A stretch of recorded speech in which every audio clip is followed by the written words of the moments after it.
ഞാനിന്നിവിടെ ഒരു കോവയ്ക്ക മെഴുക്ക് വരട്ടിയാണ് ഉണ്ടാക്കുന്നത്. കോവയ്ക്ക നമ്മൾ അവിയൽ അരിഞ്ഞ പോലെ നീളത്തിൽ അരിഞ്ഞ് അതിൽ 1 ടീസ്പൂൺ മുളക് പൊടിയും സ്വല്പം ഉപ്പും 1/4 ടീസ്പൂൺ മഞ്ഞൾപ്പൊടിയും ചേർത്ത് കുഴച്ച് വെച്ചതാണ്. 10 നിമിഷമായിട്ട് വെച്ചിട്ട് എന്നിട്ട് ഒരു പാൻ വെച്ചതിന് ശേഷം അതിലേക്ക് സവാളയും, ഞാനിത് 2 മീഡിയം സൈസ് സവാളയാണ് എടുത്തിരിക്കുന്നത്. പിന്നെ ഒരു 8-10 കാന്താരി മുളകാണ് ഞാൻ എടുത്തിരിക്കുന്നത്. അതും കൂടി അരിഞ്ഞ് 1 ടേബിൾ സ്പൂൺ എണ്ണ ഒഴിച്ച് ലേശം ഉപ്പിട്ട് വതക്കി ഒരു വിധം വാടിയാൽ മതി. നല്ലപോലെ ഫ്രൈ ആവേണ്ട കാര്യമില്ല. അതിനുശേഷം നമ്മൾ തയ്യാറാക്കി നോക്കി വെച്ചിരിക്കുന്ന കോവയ്ക്ക അതിലേക്ക് ഇട്ട് കൊടുക്കുക.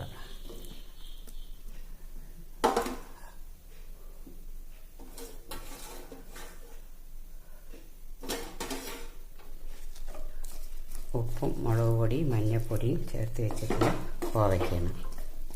ഇതിലേക്ക് നമ്മൾ പ്രത്യേകിച്ച് വെള്ളമൊന്നും ചേർക്കുന്നില്ല. വെള്ളം ചേർത്ത് നമ്മൾ കഴിഞ്ഞാൽ അതിൻ്റെ ടേസ്റ്റേ മാറും. അപ്പോൾ വെള്ളമൊന്നും ചേർക്കാതെ നല്ലപോലെ എല്ലാം കൂടി ഒന്ന് ഇളക്കി യോജിപ്പിക്കുക.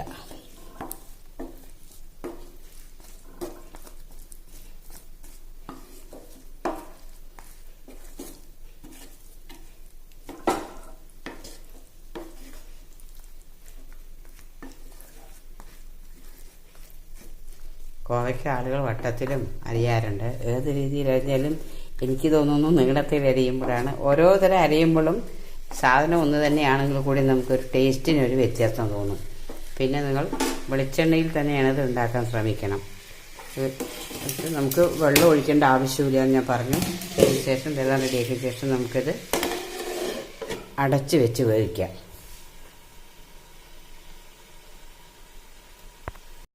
കോവയ്ക്ക മെഴുക്ക് വരട്ടി എന്തായാലും നോക്കാം. അപ്പോഴേ അടച്ചു വെച്ചല്ലേ. അതാ തുറന്നു. ഞാൻ ഇപ്പോഴല്ലാണ്ടുള്ളൂ തുറന്നത്. ഇടയ്ക്ക് 2-3 പ്രാവശ്യം ഞാൻ തുറന്ന് ഇളക്കി കൊടുത്തതാണ്. ഇത് മാത്രമല്ല, എനിക്ക് ഉപ്പ് കുറച്ച് കുറവാണ് തോന്നി. അപ്പോൾ ഞാൻ വീണ്ടും ലേശം ഉപ്പ് കൂടി ചേർത്ത് ഇളക്കി യോജിപ്പിച്ചതപ്പം നല്ല പാകമായിട്ടുണ്ട്. എപ്പോഴും കോവയ്ക്ക മെഴുക്ക് വരട്ടിയൊന്നും കൂടുതൽ വേവിക്കാൻ പാടില്ല. അധികം വേവിച്ച് കഴിഞ്ഞാൽ അതിൻ്റെ ടേസ്റ്റും ഒപ്പം തന്നെ അതിൻ്റെ പോഷക ഗുണവും രണ്ടും നഷ്ടപ്പെടും. ഇത് ഞാൻ അടച്ച് വെച്ച് നേരത്തെ മുളക് പൊടി മഞ്ഞൾപ്പൊടിയൊക്കെ പുരട്ടി വെച്ച കാരണം അതിൻ്റെ കളർ പോലും നഷ്ടപ്പെട്ടിട്ടില്ല. ഉണ്ടോ? കാണുമ്പോൾ പച്ച നിറത്തിലുണ്ട്, പാകത്തിന് വേവുമായിട്ടുണ്ട്.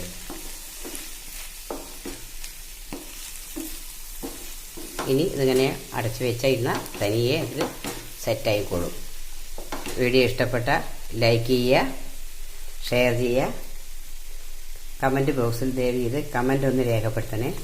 ശരിയായി. ഇനി ഇതിലിങ്ങനെ കൊടുത്തുനിന്ന് അടച്ചു വെച്ച് നമുക്ക് ഭക്ഷണം കഴിക്കാനാകുമ്പോഴേക്കും അത് പാകം. ഗ്യാസ് ഓഫ് ചെയ്യുക.